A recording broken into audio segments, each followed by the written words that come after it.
The Human Aspiration from the book The Life Divine by Sri Aurobindo, written way back in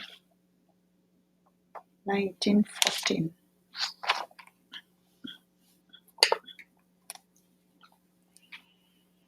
The Human Aspiration. She follows to the goal of those that are passing on beyond. She is the first in the eternal succession of the dawns that are coming.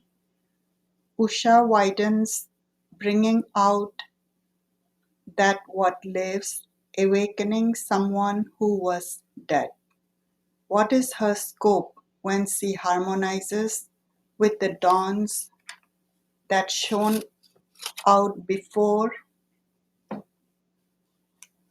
and those that now must shine?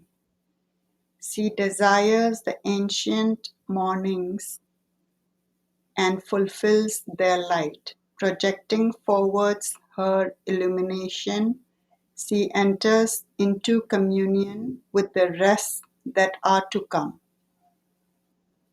Kutsa Angirasa Rigveda. Threefold are those supreme births of this divine force that is in the world. They are true.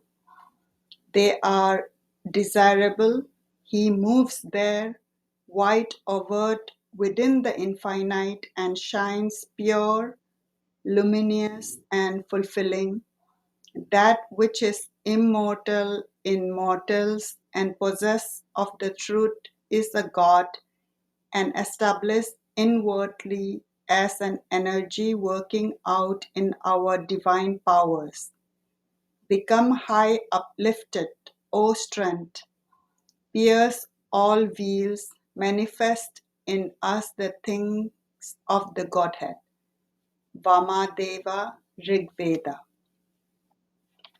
The earliest preoccupation of man in his awakened thoughts, and as it seems, his inevitable and ultimate preoccupation, for it survives the longest periods of skepticism and returns after every banishment, is also the highest which his thought can envisage. It manifests itself in the divination of Godhead, the impulse towards perfection, the search after pure truth and unmixed bliss, the sense of a secret immortality.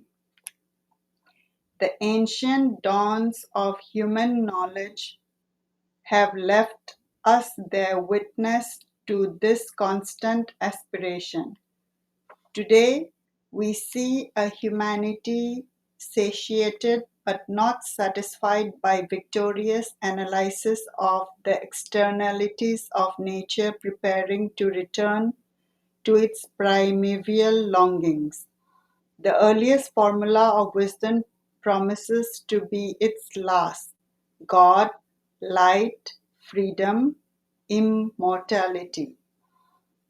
These persistent ideals of the race are at once the contradiction of its normal experience and the affirmation of higher and deeper experiences which are abnormal to humanity and only to be attained in their organized entirety by a revolutionary individual effort or an evolutionary general progression.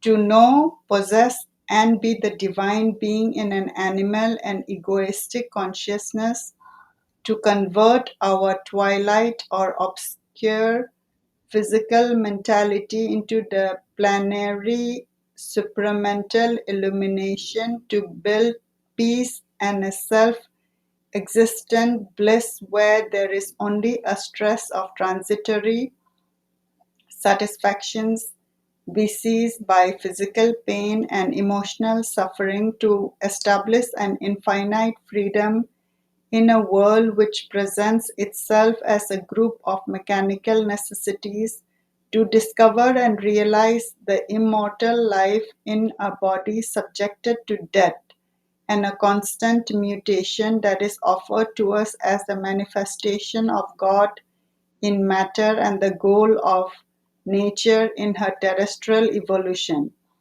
To the ordinary material intellect, which takes its present organization of consciousness for the limit of its possibilities, the direct contradiction of the unrealized ideals with the realized fact is a final argument against their validity. But if we take a more deliberate view of the world's workings, that direct opposition appears rather as part of nature's profoundest method and the seal of her completest sanction. For all problems of existence are essentially problems of harmony. They realize from the perception of an unsolved discord and the instinct of an undiscovered agreement or unity. To rest content with an unsolved discord is possible for the practical and more animal part of man, but impossible for his fully awakened mind, and usually even his practical parts only escape from the general necessity either by shutting out the problem or by accepting a rough utilitarian and unillumined compromise, for essentially all nature seek a harmony, life and matter in their own sphere as much as mind in the arrangement of its perception. The greater the apparent disorder of the material offered or the apparent disparities, even so irreconcilable opposition of the elements that have to be utilized, the stronger is the spur and its drive towards a more subtle and puissant order than can normally be the result of a less difficult endeavor. The accordance of active life with the material or form in which the condition of activity itself seems to be inertia is one problem of opposites that nature has solved and seeks always to solve better with greater complexities, for its perfect solution would be the material immortality of a fully organized mind supporting animal body. The accordance of conscious mind and conscious will with a form and a life in themselves, not overtly self conscious and capable at best of a mechanical or subconscious will, is another problem of opposites in which she had produced astonishing results and aims always at higher marvels, for there her ultimate miracles would be an animal consciousness no longer seeking but possessed of truth and light with the practical omnipotence which would result from the possession of a direct and perfected knowledge. Not only then is the upward impulse of man towards the accordance of yet higher opposites rational in itself, but it is the only logical completion of a rule and an effort that seem to be fundamental method of nature and the very sense of her universal strivings.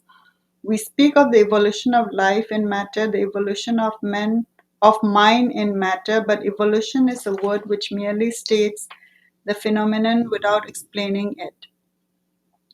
For there seemed to be no reason why life should evolve out of material element or mind out of living form unless we accept the Vedantic solution that life is already involved in matter and mind in life, because in essence matter is a form of real life, life a form of real consciousness, and then there seemed to be little objection to a further step in the series and the admission that mental consciousness may itself be only a form and a wheel of higher states which are beyond mind. In this case, the unconquerable impulse of mind towards God, light, bliss, freedom, immortality presents itself in its right place in the chain as simply the imperative impulse by which nature is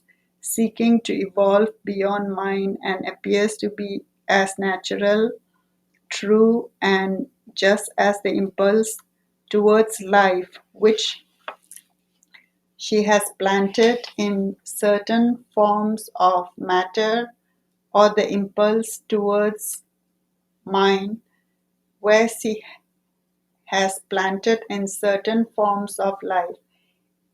As there, so there, the impulse exists more or less obscurely in her different vessel, with an ever ascending series in the power of its will to be. As there, so here it is gradually evolving and bound fully to evolve the necessary organs and faculties.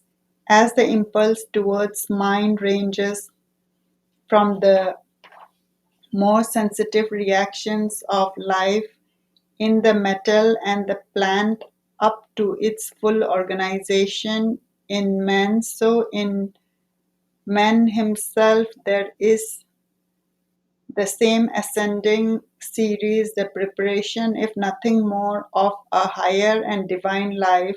The animal is a living laboratory in which nature has, it is said, worked out man. Man himself may well be a thinking and living laboratory in whom and with whose conscious cooperation she wills to work out the Superman, the God, or shall we not say rather to manifest God. For if evolution is the progressive manifestation by nature of that which slept or worked in her involved, it is also to the overt realization of that which she secretly is. We cannot then bid her pause at a given stage of her evolution, nor have we the right to condemn with the religionist as perverse and presumptuous, or with the rationalist as a disease of hallucination, any intentions he may evince or efforts he make to go beyond. If it be true the spirit is involved in matter and apparent nature is secret God, then a manifestation of the divine in himself and the realization of God within and without are the highest and the most legitimate aim possible to men upon earth.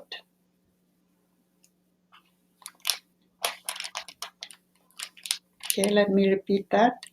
If it be true that spirit is involved in matter and apparent nature is secret God, then the manifestation of the divine in himself and the realization of God within and without are the highest and most legitimate aim possible to men upon earth.